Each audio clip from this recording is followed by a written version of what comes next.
Hello, friends. It's Mary, the insurance sales queen, and today we're going to talk about best practices in the insurance industry. If you have already passed your exam, high fives and fist bumps, and if you're still working on it, no worries, you'll get there. Once you do get there, what does it look like in the insurance industry? So, I always like to start best practices, know your workflows. Workflows are going to be from the time that you receive a request, whether that be a servicing request or just a request for a quote, how to go through that process. So, first things first, moratoriums. Moratoriums are basically the stop sign of insurance. You are not going to want to write a homeowner's policy in an area that has an active, uh, let's say, hurricane, active rioting or an earthquake. You are not going to want to write a policy in an area like that. I did get a phone call. There were some riots a few years back. Some of us might remember those. And I got a phone call, someone calling to see if they could get an auto policy written. They wanted to increase some coverages there. Um, but we couldn't do it. We can't do it when there's a moratorium. So again, know your moratoriums. When I get into the office, that's actually one of the first things that I look for. What happened last night? What's going on in the world? What areas am I writing in? So I always want to make sure that I'm checking those first and foremost. Second, reviewing emails. So when I'm talking about best practices, I'm talking about what kinds of emergencies need to be handled first. Do I have a real estate agent that needs to close on a loan? Do we need that policy written like 5 minutes ago? Is that something that I need to keep my eyes open for? So I like to check my emails first thing, make sure that I do in order of importance. I always have an active running to-do list. I like to clear it out every night, but that doesn't always happen. Sometimes people have a new vehicle they're thinking of purchasing. Now, if they're shopping around, I might have an active quote in the system, but they may have purchased it last night while I was sleeping. Who knows? So I always like to make sure that I've got those things written out on the to-do list so that I can keep my eyes open for my policyholder. I also keep a whiteboard, and this came up in the group over last week. I love whiteboards. I keep one right on the wall, right next to my desk. That way I can just, grab a marker. I can write up whatever I need. I can alter it and modify it, quick erase, quick update. So keeping your policyholders information in a secure place, but also being able to keep things organized in your mind so that you don't mix people up. We don't want policyholder A to be mixed up with policyholder B.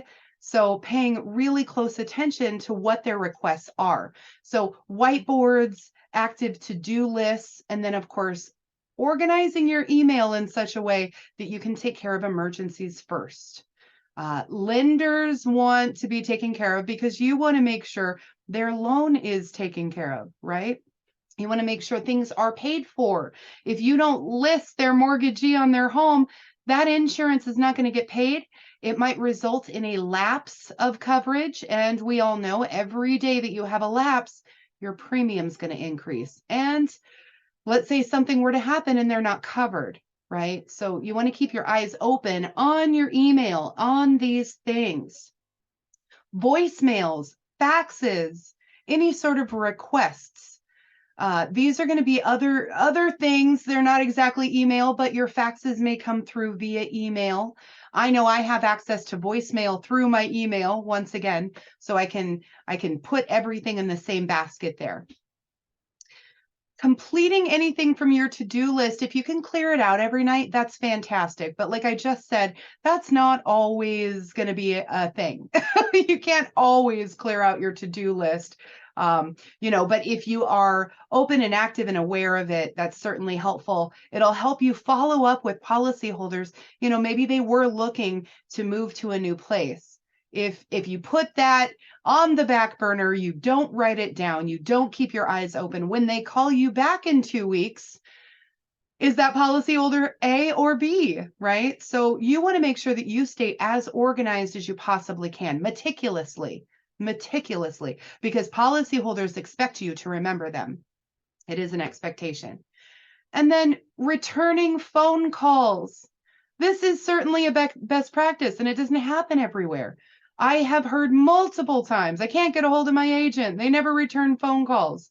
Well, make sure that you're active, that you communicate with your policyholders by returning their calls. If you've got a super busy day ahead of you, the best thing that you can do is just, and especially if you get a Grandma Ethel on the phone, if you've been with me before, Grandma Ethel is the one that talks so much that you can never get a word in edgewise.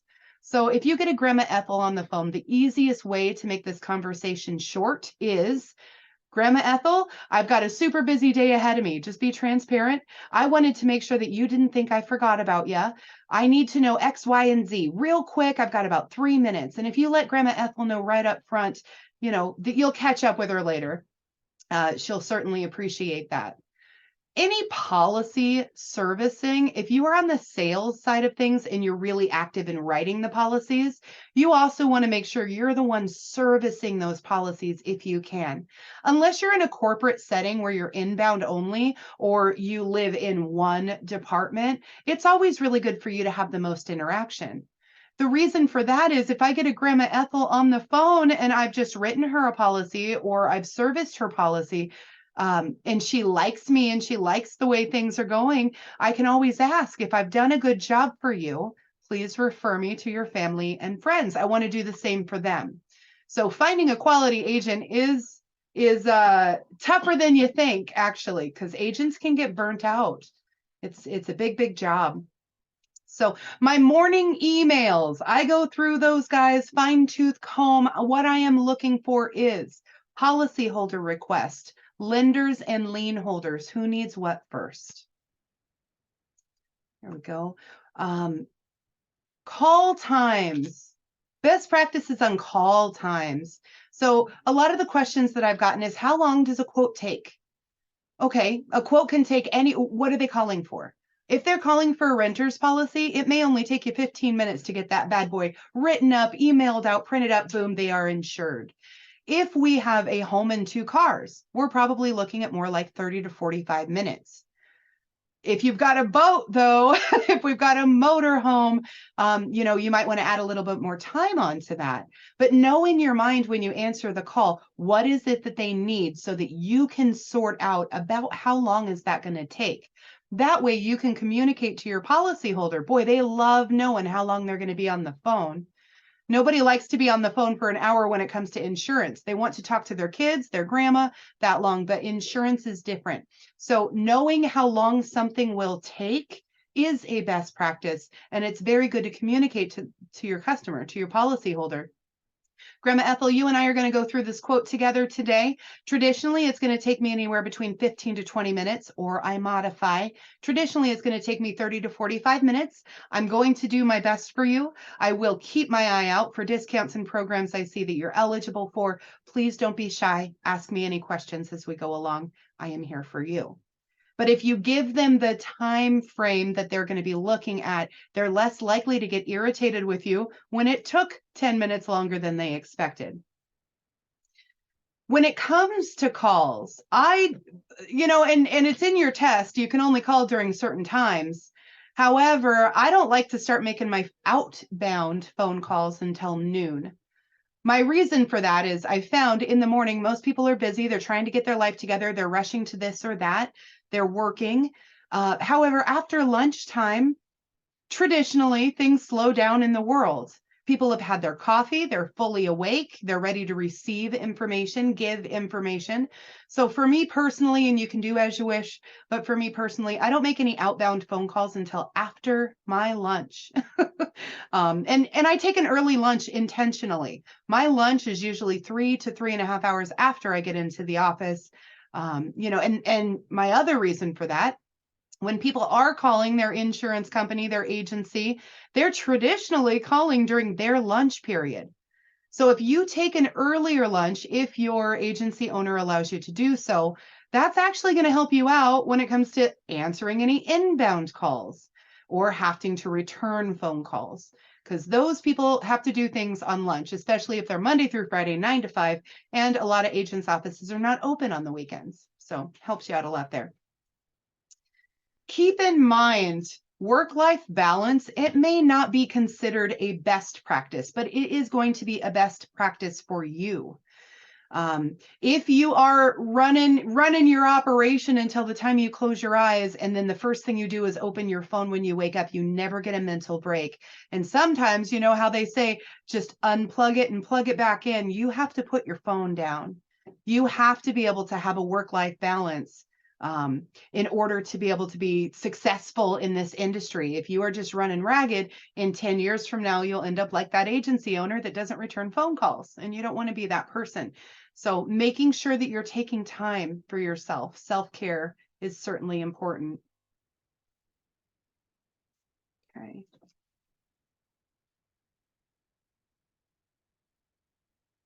Sometimes you are going to be required to hit certain goals. Some agents, offices, owners, companies, corporations, they're going to say you must sell this much, you must quote this much, and that is certainly true. However, in your off time, with that said, being able to take a break, don't be shy to hand out your business card, right? This is one of the industries where you can sort of work from wherever. A lot of people talk about wanting a remote position working from home. Well, that's the legwork, that's the processing, that's the phone time. But in your off time, you can certainly put your phone down and be social out there in the world, be able to hand out some business cards. It is a best practice. If you are in an agent's office where you can quote family and friends, communicate that to your family and friends and don't be shy about it. Certainly important to be able to hit your sales goals. However, sometimes sales goals are kind of ridiculous. I have certainly heard people like, I have to quote, X amount of people a week and I have to sell X amount a week or I will lose my job. If you find yourself in a position like that, I mean, do your absolute best, but keep in mind you're a commodity. Spruce up your resume, clean up your social medias, and go shopping. A lot of agents' offices, they have a lot of training that you can follow, a lot of things that you can pursue. I'm not in a place where I have to hit sales. I'm not. I'm in a place where I have a lot of freedom. I'm super lucky, and I'm blessed to have that. However, it is also because I shopped the industry.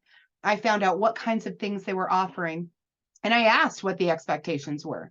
At this particular office, what is the base? What do you expect me to do? And they'll be really upfront with you there. Most places are actually going to give you a printout of expectations. We want you to do X, Y, Z. If it's something that you haven't been able to do in the past, it's learning. One thing that I have noticed in this industry, there are so many variables. Having the attitude of learning is a lifelong process will definitely benefit you, because every time you quote somebody, you get better, get faster. Every time you talk to a new policyholder, you're more smooth in your conversation because you become more confident in yourself. So really good stuff there. Just give yourself some time to grow. And especially if you're new to systems, if you're new to sales or servicing, give yourself some room to breathe there. Sometimes you will, and again, this is with best practices, you're going to be required to hit certain metrics. So metrics are going to be things like calls being monitored. When I was at corporate, I actually, and it was kind of creepy creepster. My supervisor would just pop into a call, wouldn't even let me know he was there, that he was listening to me. And, all of a sudden I would get like a chat, great job or whatever. And I was like, ooh. So sometimes you will be listened to. Sometimes you'll be monitored about how much time you take between calls. So I'm a captain of multitasking. It doesn't work for everybody, but it works for me. I like to make sure I'm taking notes throughout the call. I put those notes in a secure system. And again, we use EasyLinks at our office. Putting into a secure system. If they give me their driver's license number, I want to put it in the right place. If they are giving me information, simple things, sister is having a baby in August, I record that sort of stuff. So that way, when I pull up their policy, I can go right back. They expect me to know who they are, and they will expect me to recall that conversation. However, I may have spoken to 100 people since then. So I like to take a lot of really good notes. I make sure those notes go where they need to go. Sometimes you're going to be monitored on handle time. How long was that phone call?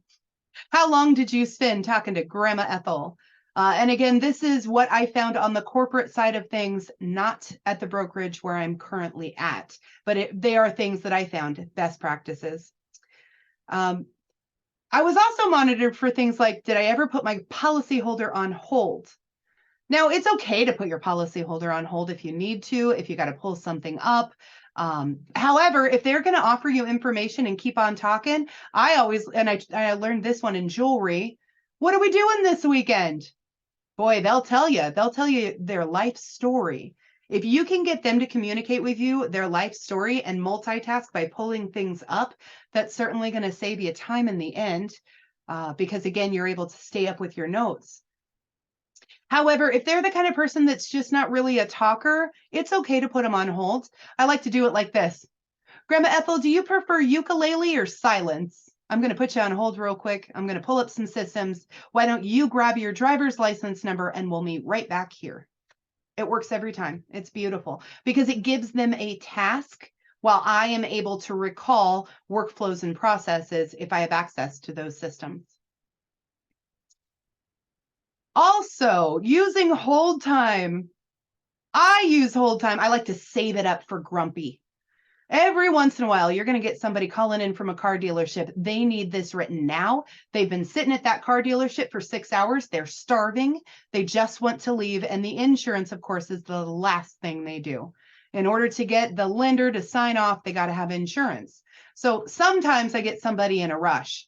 You cannot speed up your workflow. Insurance is highly regulated. All you can do is be fast, friendly, and efficient. And I tell them that. But if I get somebody, Captain Grumpy, on my phone, he has a mouth on him or whatever it may be, I'll just be like, listen, Captain Grumpy, I'm going to go ahead and place you on a brief hold while I get us 2 steps ahead. It does 2 things for me. 1, I don't have Grumpy in my ear because that does mess up my call flow. And 2, it keeps me from being rude. And actually 3, it gives them a timeout. So I'm going to say that actually does 3 things, not 2. It gives them a timeout. And more often than not, when I return to the call, they're already apologetic. I'm really sorry. I know you're doing your best for me. Oh, yes, absolutely. I am doing my best for you. And let's keep on rolling. No problem. We're human. It's all right. So with that, spare time. One of the best practices here is you will not always be slammed and busy. I hope that you are. That is my hope for you. But every now and again, you're going to have a lull. So things where you just don't have any policies to write. There's 40 minutes between a call, however it may be. This is where I like to use OneNote. OneNote is a little app that you can get on your computer. You can link it to your phone, and I use it a lot. OneNote is an area where I can also transfer my to-do list, things that I want to do, need to do, something maybe that I learned today. And it's also actually how I created my playbook, is just step by step adding things into my OneNote. So as you become more educated in the industry, OneNote is a beautiful resource. I love to write thank you cards. And again, this goes back to asking for referrals. A little handwritten thank you card. Thank you for working with me. I am so excited to be your agent. Please don't ever be shy. And here's 3 business cards. If I've done a good job for you, please share. It works. I love it.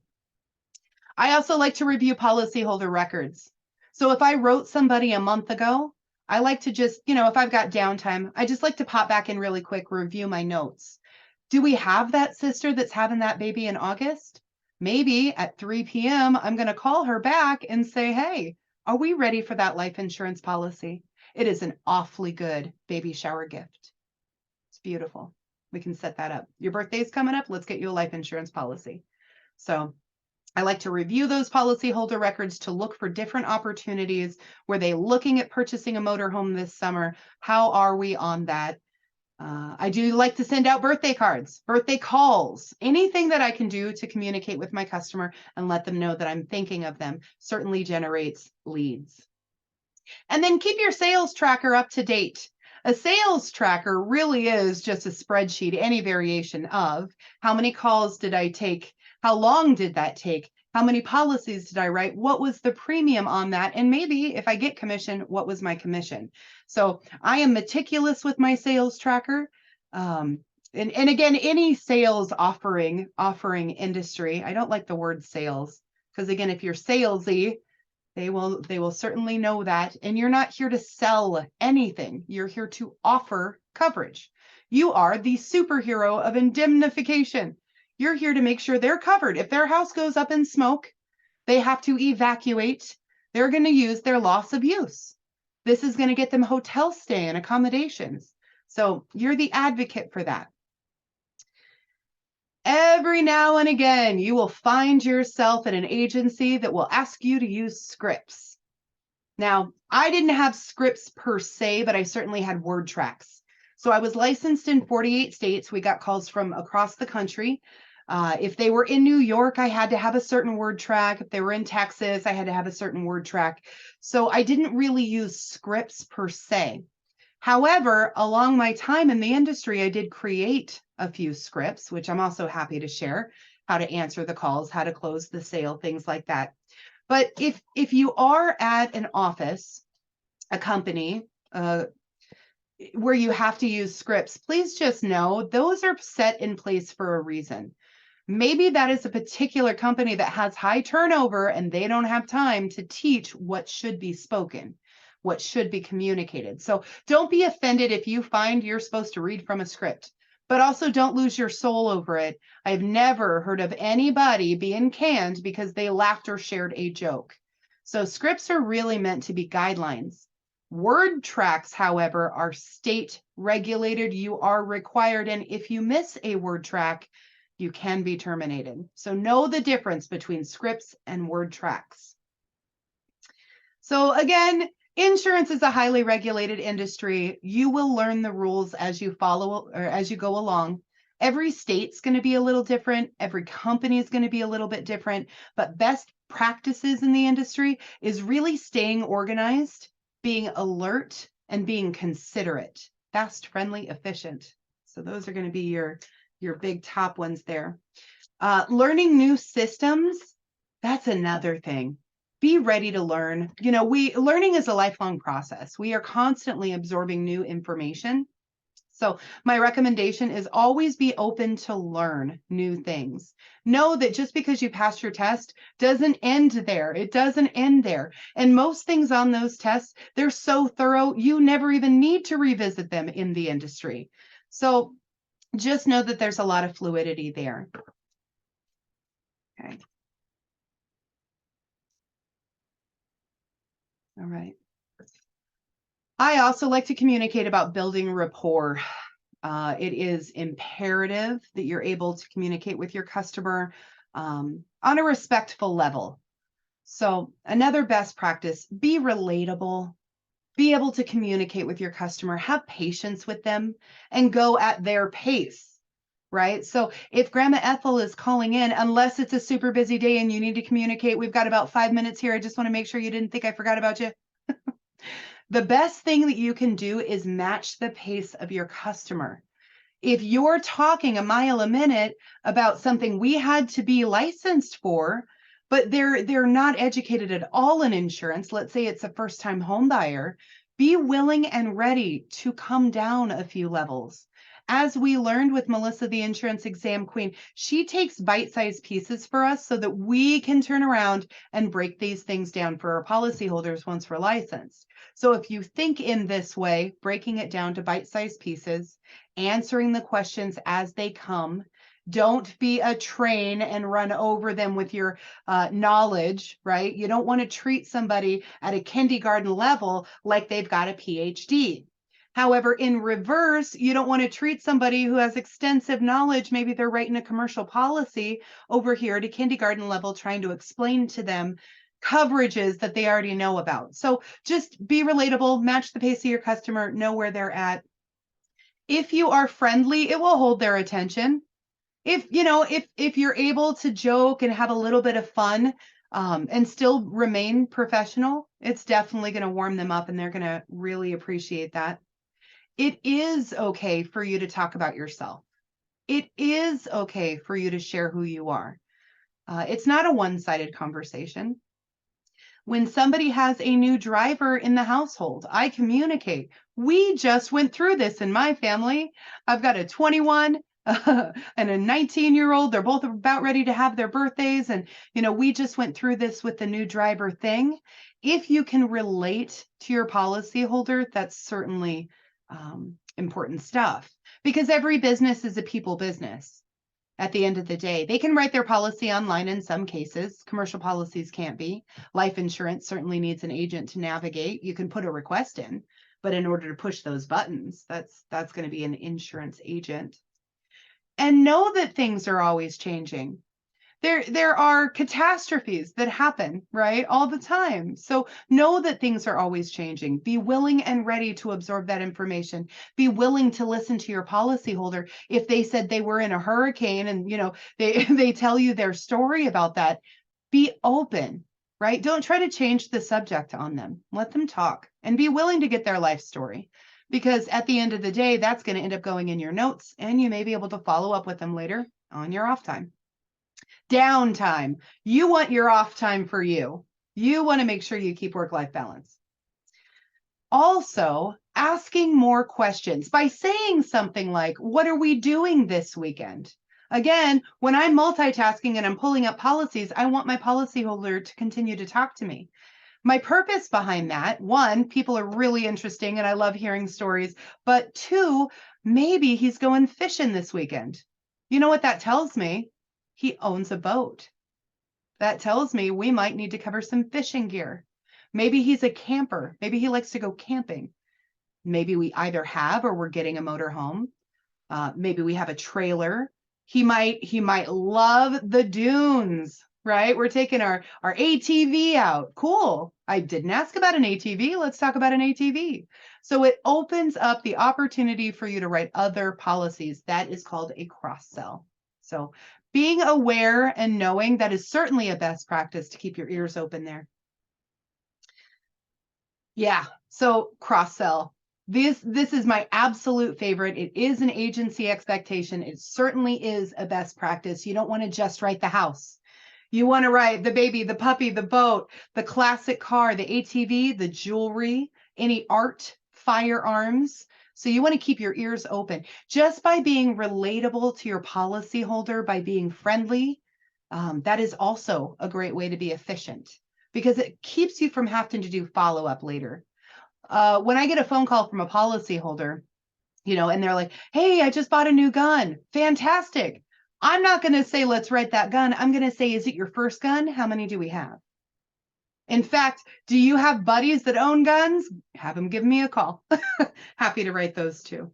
And if you're really nice, not fake nice, people know the difference. It's like the nose on your face. People know the difference. You want to be nice to people, even if they're in a bad mood. That'll certainly help. Okay. Educating your customer. So when you are on the phone with your policyholder, again, this goes back to, you don't want to treat somebody at a PhD level if they are sitting on a kindergarten level in the insurance industry. You want to you want to be able to communicate to your customer what coverages mean. So as I'm writing an auto policy, if we're talking about liability, I may say something like, do you know where your liability limits are? They may not know. They may be sitting at state minimums and they don't know. Trouble with state minimums, for example, I love Florida. Florida is one of my favorites, but their state minimums are $10,000 per person. $10,000 in medical bills can be sucked up very quickly. I always like to quote the next level up, because the average medical bill in the US, if you go to the hospital due to an auto accident, is $30,000. So you want to make sure that you're having that conversation. I know my husband was in the hospital for a week. This was a couple of years ago, and it was for pneumonia. It was $85,000 for a week. So I know I want my auto policy to at least cover the basics. And if it doesn't, I want to have that conversation with my policyholder. Also, the higher the liability, the higher you're going to want to bring up your uninsured motorist, because whatever you did for the other guy, you want to make sure your policyholder has done for themselves. If the other guy is injured to $100,000, don't you think your policyholder is probably also injured to that limit? I mean, I would say that's probably true. All right. Comprehensive and collision is a big one too. Just because somebody has their car paid off, which you have to have comp and collision if you have a loan on your vehicle. But once they pay off their car, if they're calling in and saying, hey, we can drop that full coverage now, absolutely, let's talk about it. But if you're driving a 2018, a newish car, it's paid off, it's worth, let's say $20,000. I'm just throwing it out there. Let's say $20,000 this car is worth, but it's only going to cost them $50 to have full coverage, $100 to have full coverage. It would certainly be worth it in my calculator. So I have that conversation. I'm not going to tell them no, but I am going to say, can we discuss what that really means? If a tree falls on your car, comprehensive is the guy who's minding his own business. I think of comp and collision like brothers. Comp means he was minding his own business and something happened to him. Deer, tree, hailstorm, the car was stolen. Collision, on the other hand, means no business was being minded. He ran into the tree. He hit the other guy. So if somebody wants to drop collision because he's like, well, I'll take full responsibility if I do something, that's great. But now I'm going to talk about comprehensive. What happens if there's a hailstorm? That wasn't your fault. You couldn't avoid it. So let's discuss. I like to educate my policyholder. But again, I always make sure that I'm clear in the ground. Where are we in our knowledge of insurance? I use stories to explain. When I'm educating my customer, I like to use stories. I did have a tree fall on my car in 2018. It was like the saddest thing ever, right? But I paid my deductible. They gave me a rental and everything was taken care of. So if I'm able to use stories and examples, that definitely helps the customer, the policyholder, understand and know what things mean. And the better you know your company, your product, your discount, the better off your policyholder is going to be, the more confident you're going to feel. And that is certainly a best practice, hands down, knowing your company, knowing what you have to offer. All right. With that, and I know that we already discussed it in other segments, know your discounts. Certainly have a running list in front of you and know what you have to offer. Are there student, military, any certificates that we've earned? Are we willing to utilize the mobile app? A lot of policyholders, I've heard this a million times. I don't want the app on my phone. I don't want to be tracked. Well, actually, if you have a phone and you have maps on it, you're already being tracked. This is going to give you a discount. This will get you rewards. So if we're willing to get over that hurdle, I can get you a discount there. And then if you think like a personal shopper, if you write a policy, and I communicate this to my policyholders too, when I go shopping for a policy, I shop as if I am shopping for myself, my sister, my cousin. I don't want to write a policy that wouldn't look good for them. Why would I give that to you? So a personal shopper mindset certainly helps you actually psychologically, because then you don't have the pressure of that salesman side, because it is kind of yucky. Car salesmen get a bad rap for a reason. And that's exactly why Carvana did so well. Because when you go to a car dealership, you're stuck there for 6 hours and it's like they hold you hostage until they get your autograph. Well, insurance is not that way. We're not holding people hostage at all. There we go.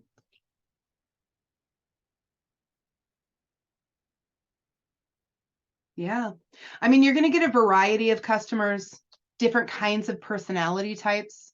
One of the books that I really love, How to Win Friends and Influence People, will certainly help you be more relatable. Because there are more personality types than there are colors in a crayon box, and we know that. And if you are able to relate to your customers, your policyholders, and communicate, that is certainly going to be successful for you. So recalling, don't take things personal. People are people are people, right? Don't take things personally. Maybe Mr. Grumpy just had a tire blown. He is stuck in the middle of the desert. He is calling you for roadside. Maybe Mr. Grumpy just isn't even mad at you at all. He's not mad at the insurance. He's, something else happened in his life. So being kind, being gentle, asking for more information, not taking things personally will definitely help you in the industry. So here are some best practices for you. I hope everyone has success. Any questions, drop those in the comments, and we'll see you later.